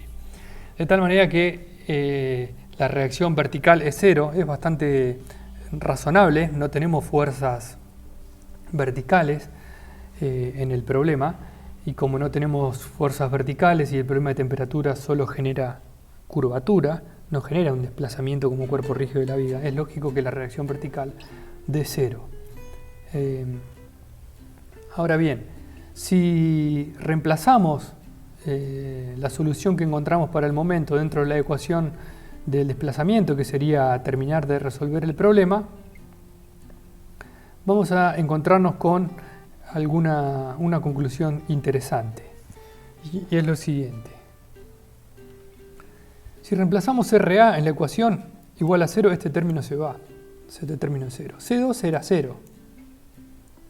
MA, que es alfa por E por I por T2 menos T1 dividido H, es el mismo término que tenemos acá. O sea que este término que habíamos encontrado cuando integramos y ese son iguales. En este término estamos multiplicando por x cuadrado sobre 2 y en este también. Por lo tanto, este término y este van a ser iguales. Quiere decir que y están cambiados de signo. Por lo tanto, ese se va y ese también se va. Quiere decir que tenemos E por I por B es igual a 0 más 0 más 0. O sea, E por I por B es 0. E por I no es 0. Por lo tanto, ¿quién es 0? B. ¿Qué quiere decir esto? Quiere decir que en un problema de una viga, voy a volver para atrás, que en este problema de esta viga, en el que F no está, ojo, yo escribí F acá solamente para ilustrar que podíamos agregarla, pero en la solución no está. O sea, este F no está. Perdón por tachar así, pero no se puede borrar lo escrito. En ese problema, una viga bien potrada, sometida a un cambio de temperatura, hay un momento flector efectivamente en los empotramientos, pero no hay desplazamiento. Quiere decir que la viga que originalmente, por efecto de la temperatura, tendería a curvarse, el hecho de que esté bien potrada y de que existan momentos en los vínculos, hace que esa curvatura no ocurra. Bien, entonces, esto es una conclusión que no es intuitiva, al menos para mí, no es intuitiva, pero es lo que ocurre en la realidad y es lo que da la solución del problema. Entonces, es una de las razones por la cual hay que conocer los métodos de solución de los problemas y ser capaz de ejecutar la solución de los problemas, porque a veces la intuición no funciona.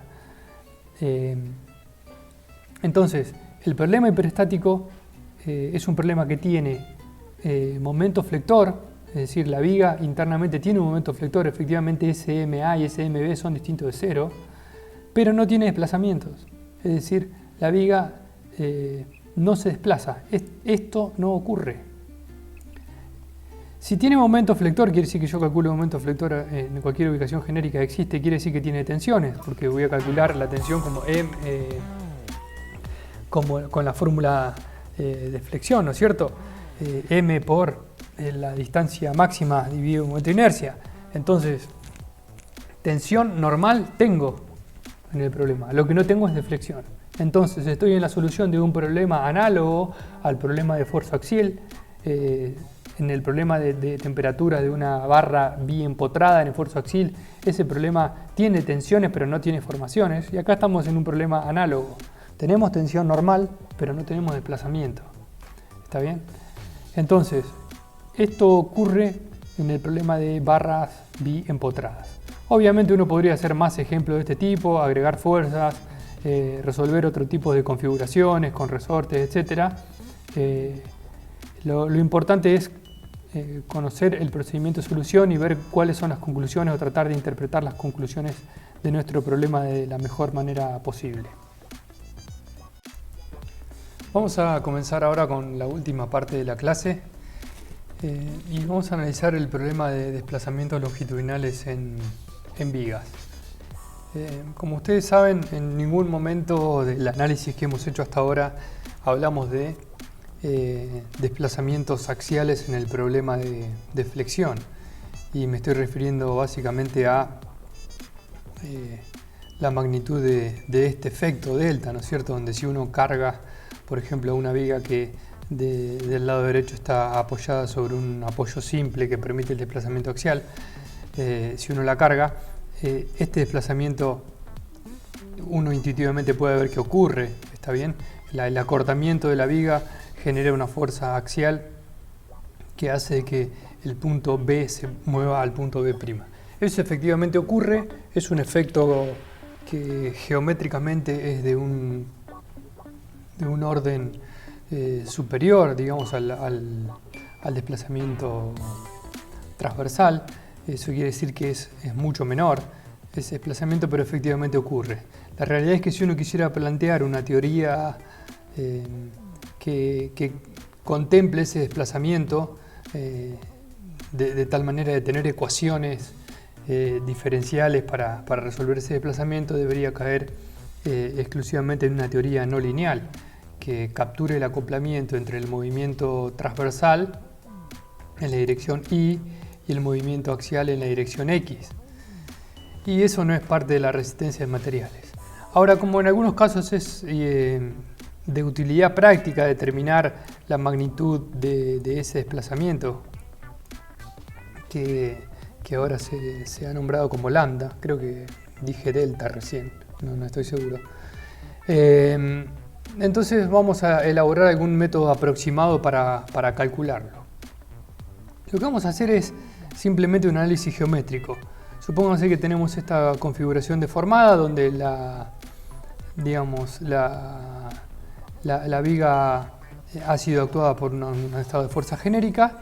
Nosotros vamos a tomar un elemento de longitud diferencial X que luego de la deformación ocupa una posición con longitud diferencial S.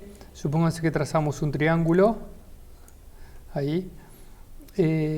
Esta distancia, que es muy pequeña y no la voy a poder dibujar bien, pero sería diferencial B. Bien. Entonces, en ese triángulo podríamos decir que diferencial S al cuadrado es la suma de los catetos al cuadrado, es decir, diferencial X al cuadrado más diferencial B al cuadrado. Eso es geometría aplicada a ese triángulo. Por lo tanto, de S es la raíz cuadrada de la suma de X al cuadrado más de B al cuadrado.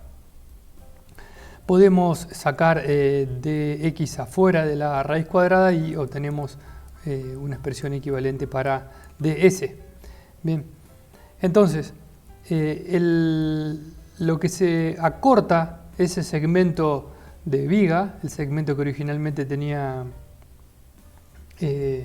longitud diferencial X, es decir, o lo que se corre sería diferencial S menos diferencial X. Y de alguna manera, diciendo eso, lo que estamos asumiendo es la inextensibilidad de la viga. Quiere decir que por efecto de la carga vertical, la viga se curva. Eso genera un movimiento, digamos, en la dirección axial, pero no hay extensibilidad de la viga. Lo cual, al menos para este caso de un problema isostático es razonable. Entonces, la resta entre diferencial S y diferencial X sería una suerte de medición de cuánto se desplazó hacia, digamos, la izquierda este elemento diferencial X. Entonces, esta sería la expresión que tenemos para ese diferencial S menos diferencial X, que básicamente lo único que hemos hecho es restar diferencial X de esta expresión. Bien. Ahora, lo que necesitamos hacer es integrar esta expresión a lo largo de toda la longitud para ver efectivamente cuánto se desplazó el punto B. ¿Está bien? Entonces, integrar implicaría sumar todos los desplazamientos acumulados de estos elementos diferencial X a lo largo de toda la longitud de la viga. El problema que tenemos es que no es sencillo ejecutar la integral de la raíz cuadrada, ¿está bien? Es decir, este término no es sencillo de integrar. Por lo tanto, vamos a linealizarlo. ¿Linealizarlo qué es? Bueno, vamos a proponer, en nuestro caso hay muchas formas, pero lo que vamos a hacer es proponer una serie binomial para ese término, de tal forma que, por ejemplo, la raíz cuadrada de 1 más t, que va a ser la serie 1 más t sobre 2 más t cuadrado sobre 8, etc. La vamos a linealizar, por tanto vamos a tomar solamente dos términos, el término constante y el término lineal, lo cual da un resultado bastante razonable porque habíamos asumido pequeños desplazamientos, ¿está bien? Entonces esto es mucho menor que 1.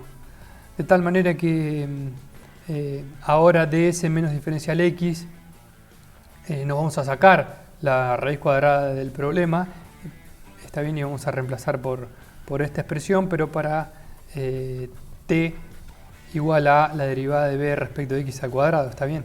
Entonces, ds menos dx da ahora esto que tenemos ahí, lo cual puede escribirse un poco más cómodamente como un medio de la derivada de desplazamiento respecto de x por dx.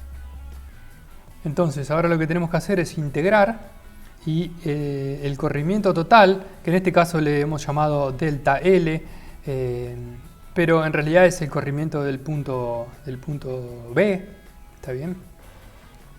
Es un poco, estoy usando la nomenclatura del libro, pero es un poco incorrecto decir que esto es un cambio de longitud de la viga, ¿está bien?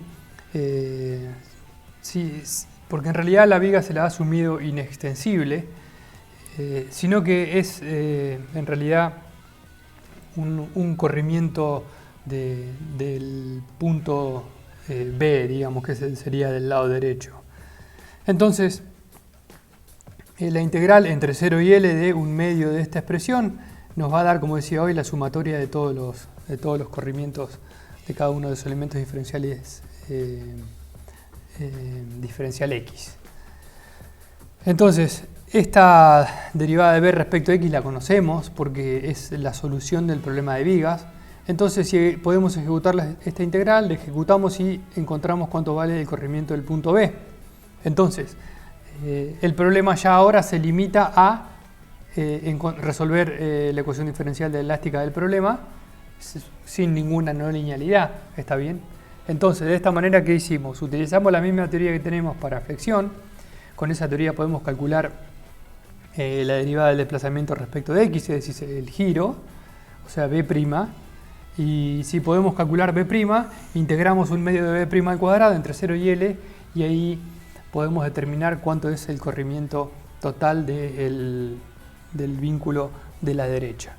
Entonces, esto mismo lo podríamos hacer para otro tipo de configuraciones, por ejemplo, en el caso de una configuración empotrada apoyada, que va a dar un resultado diferente, obviamente, porque la ecuación de B' es diferente. Entonces, lo que hicimos acá, de nuevo, fue elaborar un análisis geométrico del problema de la deformada para encontrar o aproximar de alguna manera un problema que es un poco más complicado y que requeriría de otra manera de un análisis no lineal. Bueno, como les comentaba, Fue una clase larga, con bastante contenido, quizás sea la clase más larga que hemos tenido hasta ahora. Espero que les haya resultado claro el abordaje del problema de flexión y que les sirva para la profesión. Nos vemos en la próxima y la última clase, que va a ser Pandeo.